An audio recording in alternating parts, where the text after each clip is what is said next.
Un saludo muy especial a los lectores de quienique.com. Hoy nos encontramos con la líder social Francia Márquez.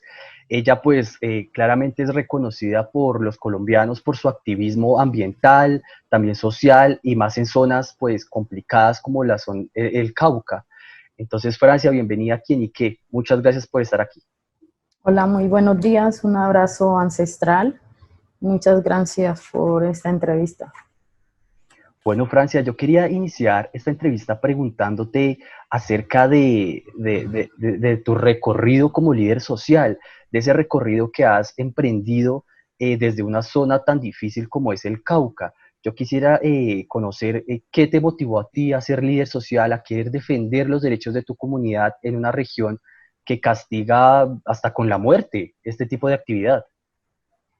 No, mira, yo creo que nosotros venimos de una tradición de lucha y resistencia por los derechos que empezó no conmigo, empezó con mis abuelos, empezó con mi mamá, empezó con toda mi familia que le ha tocado históricamente luchar por la reivindicación de sus derechos, inicialmente por liberarse de la esclavitud, sí, por tener tierra donde producir, donde hacer comunidad, donde hacer familia extensa.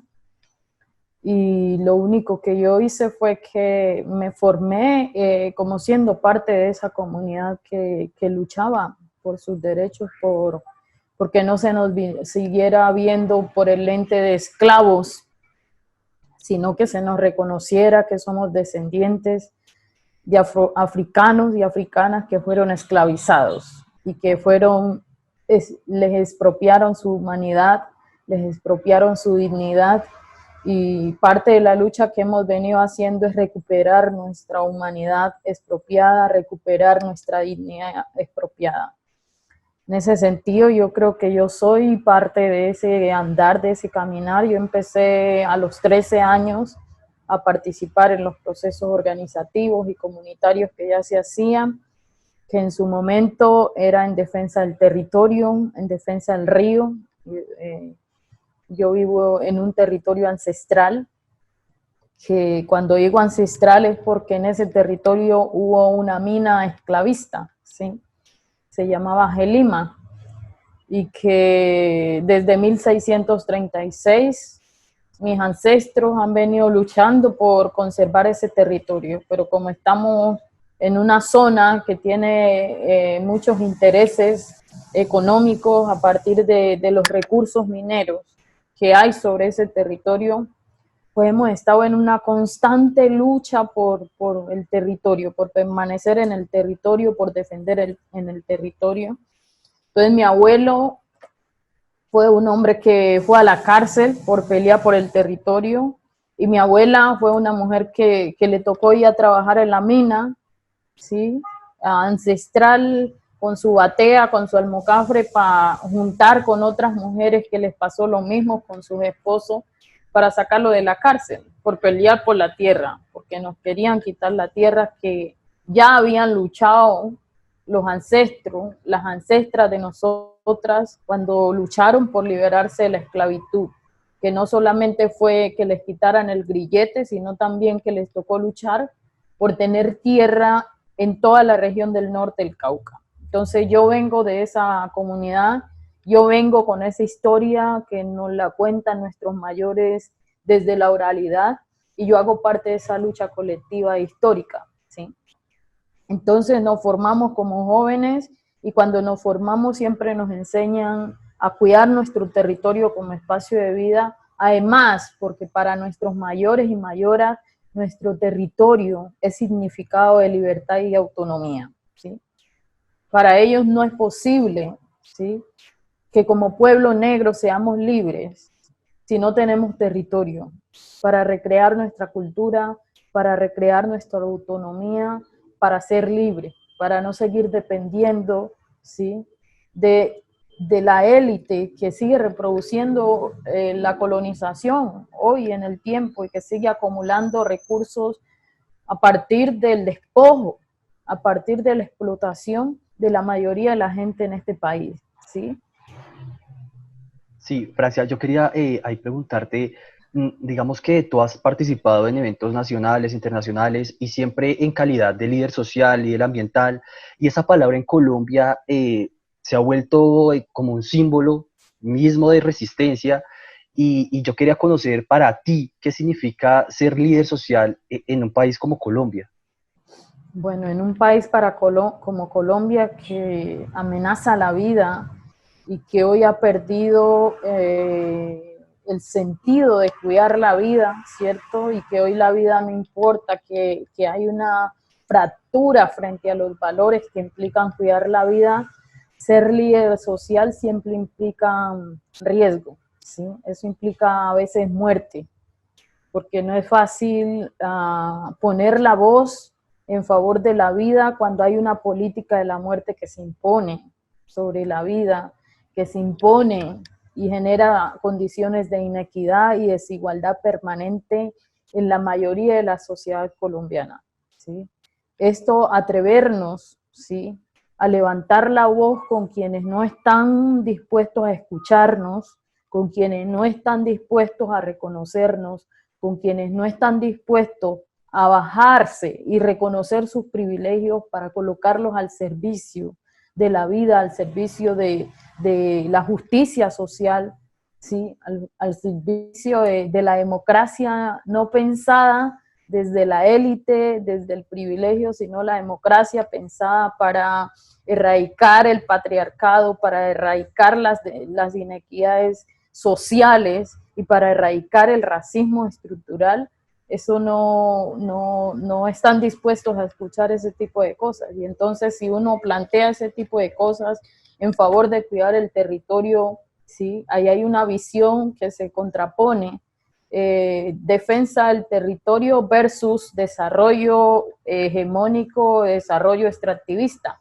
El desarrollo extractivista se impone en este país como lo único que hay para desarrollarnos en términos económicos. Sin embargo, ese desarrollo en términos económicos no se refleja en el bienestar social de la mayoría de la gente de este país y tampoco se refleja en términos de la conservación ambiental, de la sustentabilidad ambiental. Eso no se refleja ahí.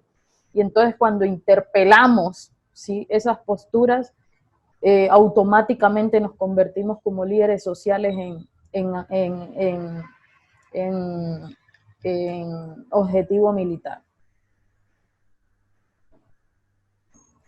Entiendo, Francia. Mm, También quería preguntarte a ti, digamos, precisamente por esa última parte que me comentas de ser, de pasar de líder social a objetivo militar. La situación para muchos de ustedes como líderes sociales se ha visto reflejada pues en las noticias que salen prácticamente cada semana sobre asesinatos a líderes sociales, asesinatos a personas que lideran algo en su comunidad. Y recuerdo que, no estoy, si no estoy mal, el año pasado atentaron contra tu vida, y yo quería preguntarte si hoy te sientes segura en Colombia. Bueno, yo creo que ni yo ni ningún líder social, y hoy los jóvenes mismos no se sienten seguros, ni los niños ni niñas, ni las mujeres, ni las comunidades se sienten seguras en este país, ¿sí? Por eso hay la necesidad de seguir alzando la voz, por eso hay la necesidad de disputarse espacios que están vedados para nosotros y que a veces resultan impensables, ¿sí?, de alcanzar, porque pues la política del miedo también ha imperado, ¿sí?, y se ha impuesto a tal punto que ni siquiera como sociedad mayoritariamente excluida y empobrecida y violentada nos podemos atrever a desafiar el sistema del poder político, del poder económico en este país, ¿sí? Entonces creo que la muerte ha hecho su camino, sí, ha naturalizado la violencia, ¿sí? El conflicto armado de alguna manera ha contribuido a la estigmatización también de líderes sociales. Todo líder social en este país se le estigmatiza y se le vincula con un actor armado, ¿sí? Y eso es un riesgo, que es una situación que permanentemente nos pone en riesgo como líderes sociales. Siempre se intenta o deslegitimar el liderazgo o vincularlo, ¿sí? Estigmatizarlo y vincularlo con un actor armado para justificar la matanza hacia los líderes sociales. Entonces yo creo que sí, efectivamente no es seguro hoy para los líderes sociales, hoy no es seguro este país para los jóvenes, hoy no es seguro este país para los niños y niñas, hoy no es seguro este país para la mayoría de la gente empobrecida, ¿sí? Y excluida. Seguramente es seguro para los que tienen privilegios, privilegios que han obtenido con el sufrimiento de la mayoría de la población. Pero el resto vivimos en una constante situaciones de riesgo y amenazas frente a la vida, no solamente por la bala, no solamente por el conflicto armado, sino por también la desatención del mismo Estado en términos de inversión social, en términos de salud, en términos de garantizar condiciones básicas que le permitan a la gente vivir dignamente en este país. Sí, Francia, digamos, el panorama en Colombia, de pronto muchas personas creyeron que iban a cambiar, que iba a cambiar luego de la firma del acuerdo de paz con las FARC, ya hace 4 años aproximadamente, una firma, un proceso en el que pues tú como líder estuviste bastante activa y yo quería preguntarte, estos 4 años después de esa firma, ¿qué piensas de ese acuerdo? ¿Qué piensas del desarme de las FARC? Y también pues de las nuevas disidencias que surgen y de los nuevos grupos armados que empiezan también a tomar relevancia en el país pues tras una firma de paz.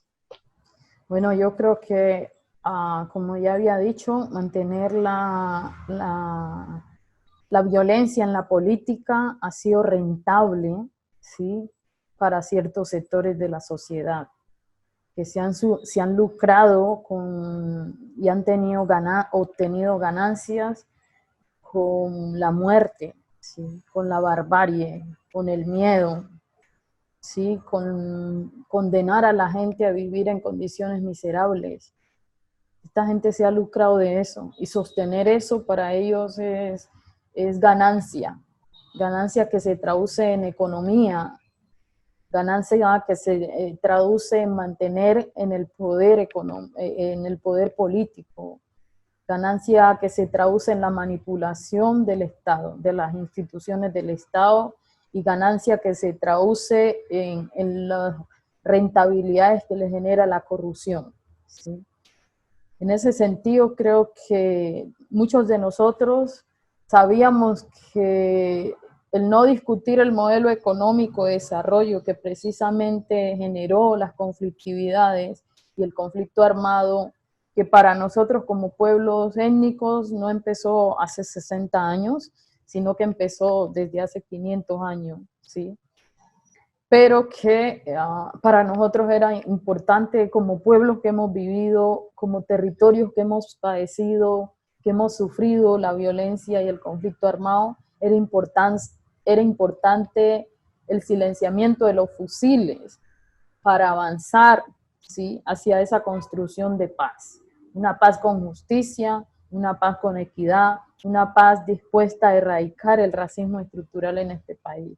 Sin embargo, pues esos que se han lucrado históricamente de la violencia prometieron hacer trizas esas posibilidades de silenciar los fusiles. Y hoy nuevamente el ruido de los fusiles se apodera de los territorios. Hoy nuevamente estamos viendo las masacres que se están cometiendo, hoy nuevamente han vuelto a nuestros territorios el miedo, la angustia, la zozobra.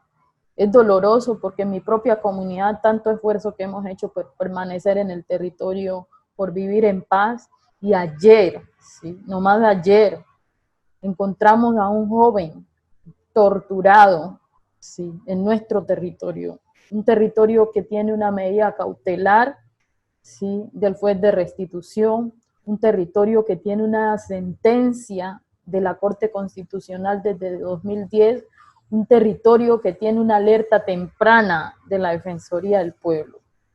Y hoy, tristemente, estamos llorando, ¿sí? De que en ese territorio se está torturando a los jóvenes. ese territorio donde tengo el ombligo sembrado, ese territorio que ha significado mucho para nosotros y por el cual hemos luchado para vivir en paz y en dignidad, ¿sí? Entonces es la reproducción de esa violencia que mezquinamente, ¿sí?, algunos decidieron hacer trizas y que hoy se traduce en muerte, en violencia, en desplazamiento nuevamente forzoso y en situaciones de barbarie. El miedo nuevamente vuelve a los territorios, aunque a muchos territorios, ¿sí?, y hay que decirlo, del Pacífico colombiano, del Caribe, ¿sí?, donde estuvo la violencia, no alcanzó a llegar el silenciamiento de los fusiles. Eso también hay que decirlo con claridad.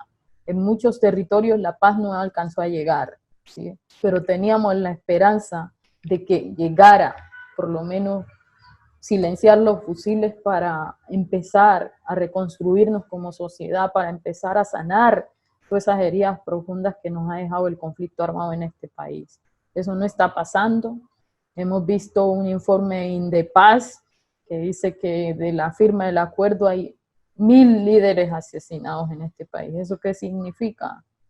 ¿Eso qué significa? Que quienes decidieron de poner las armas hoy están siendo asesinados, los excombatientes, ¿sí? ¿Eso qué significa para un país que dice sí que es necesario pasar la página? Pues unas pocas familias, unos pocos que tienen privilegios han decidido condenar a la mayoría en este país a seguir viviendo la barbarie. Y yo creo que es momento que como colombianos y colombianas, como gente que hemos padecido la violencia sistemática y estructural, hagamos un pare y digamos ya no más violencia. Ya es necesario parar el derramamiento de sangre. Y Francia, estamos a 2 años de que Colombia vuelva a las elecciones, vuelva a las urnas y pues tú a través de tu cuenta de Twitter prácticamente te lanzaste a una candidatura presidencial y yo quería preguntarte sobre esa candidatura. ¿Fue esto que ha pasado últimamente lo que te motivó a decir yo quiero o yo quisiera tomar las riendas de este país? Y estoy, digamos, estoy en la posición de hacerlo. Efectivamente, la barbarie es la desesperanza, ¿sí? La tristeza de no encontrar caminos que nos permitan vivir dignamente, que nos permitan vivir en paz, quienes hoy me hacen interpelar, ¿sí?, las voces que siempre se han pensado que pueden ser, llegar a gobernar este país, que han sido las voces que no han sufrido, que han sido las voces que no han sido silenciadas, que han sido las voces que han vivido históricamente en condiciones de privilegio y que se creen con el derecho exclusivo de ocupar esos cargos, ¿sí? Yo creo que interpelar eso y decir, bueno, yo soy una mujer negra, pobre, racializada, violentada, desterrada, ¿sí?, mamá cabeza de familia, pero con todo eso yo creo que es necesario colocar en discusión con claridad eso que tanto nos dicen. Aquí nos hablan de democracia, ¿sí? Pero cuando yo escucho a los políticos tradicionales hablar de democracia, siento que es un concepto vacío, ¿sí?, que no refleja nuestro sentir, que no refleja lo que somos. Y es un concepto que a veces ni siquiera lo entendemos, ¿sí? Porque ese concepto de democracia no está pensado desde quienes han vivido la exclusión, quienes han vivido las situaciones de violencia. Es un concepto de democracia pensado desde el privilegio, desde la supremacía blanca. Y yo creo que es momento de colocar con claridad la discusión. ¿Qué significa democracia en este país? ¿Qué significa participación política en este país? Cuando a mí me escriben hombres, decirme usted no se merece ese espacio usted no se lo ha ganado. ¿Qué significa ganarme el espacio para poder tener el derecho de decir yo quiero ser presidenta de este país? ¿Qué significa eso? cuando me dice un hombre blanco mestizo, ¿sí?, que ha tenido las posibilidades de ir a estudiar a muchas universidades y que me restrega, que tiene magíster y que tiene un poco de títulos, y me dice usted no se ha ganado ese lugar, ¿eso qué significa? ¿Sí? ¿Cuántos muertos tenemos que poner? ¿Sí? ¿Cuántas situaciones más tenemos que vivir como pueblos, como mujer negra, para poder decir que tengo el derecho a decir que quiero ser presidente de este país? Hasta eso no lo prohíben. Hasta el derecho a soñar, ¿sí? Hasta el derecho a pensar en que juntos podemos hacer un cambio de esa política de la muerte y permitirnos construir una política para la vida, ¿sí? Entonces, cuando me dicen eso, bueno, ese es un pensamiento conservador. Me dicen, usted no tiene la experiencia. Sí, yo no tendría la experiencia quizás para hacer una política que usa la mayoría de sus recursos, se los dilapa, ¿sí?, en corrupción, y que permite que sus niños se mueran de hambre, que permite que a sus jóvenes que son el presente y el futuro los asesinen. Quizás yo no sé de esa política y no quiero aprender de esa forma de hacer política, pero yo sí quiero aprender, ¿sí?, de la propia experiencia de lo que hemos vivido, de lo que hemos hecho, de lo que nos ha tocado que vivir como país, como nación, ¿sí? Y es la forma como la gente colectivamente ha construido esta nación. Desde la cotidianidad de la vida, sin reconocer que hay que tener ciertas condiciones para hacer posible un gobierno, pero un gobierno colectivo, un gobierno que construya con el pueblo, para el pueblo, ¿sí?, y desde el pueblo. Entonces, cuando a mí me dicen que no tengo la experiencia para eso, es que yo no voy a gobernar sola, ¿sí? Es que yo no estoy pensando en construir desde Francia para Francia, yo estoy pensando construir colectivamente, con hombres y mujeres que tienen capacidad, ¿sí?, y que se han preparado para dar ese paso de dejar a un lado la política de la muerte y construir una política para la vida. De esos que han dejado el camino de la educación para la muerte y que se han preparado en una educación que se piense el cuidado de la vida. Yo creo que ese es el camino dispuesto a recorrer, y ahí a mí no me pueden decir que no tengo experiencia. Y ahí a mí no me pueden decir que construir con pueblo no es posible. Porque en los 200 y algo de años que tenemos de ser república, pues los ejemplos que tenemos de una democracia real, de una democracia participativa, de una democracia que apela, ¿sí?, y propende por la justicia racial, por la justicia de género, por la justicia de clase, no lo he visto. Si no tenemos ese referente que nos digan si esto funcionó. ¿Cuáles son los gobiernos que han funcionado en favor de la mayoría de la gente empobrecida en este país? No, no lo hay. La mayoría de los gobiernos sí han funcionado, pero desde su lógica de privilegios, desde su lógica de ver el desarrollo del país para seguir acumulando capital, pero no ver el desarrollo del país para mejorar las condiciones de vida de la gente. Sí, sí, Francia, ya con el anuncio que hiciste, pues obviamente generaste una ola de comentarios y muchos de ellos son colombianos que apoyan, que te apoyan, que digamos siguen tus ideas, y yo quisiera saber, digamos, tú qué le dirías a esos colombianos que creen en ti y que creen en esa posibilidad de que tú seas presidente de Colombia. Bueno, lo primero es decirles que gracias por creer, ¿sí?, que gracias por ayudar a desatar ese miedo en el que hemos estado sometidos, que gracias por soñar en que colectivamente podemos construir, y la invitación es a que lo hagamos, ¿sí? Yo creo que si nos ponemos como colombianos y colombianas a cambiar el rumbo y la historia de este país, la política de este país, lo que se ha hecho por democracia de este país, seguramente vamos a poder caminar sobre senderos de paz, de equidad, de igualdad y de justicia. Y yo creo que esa es la invitación.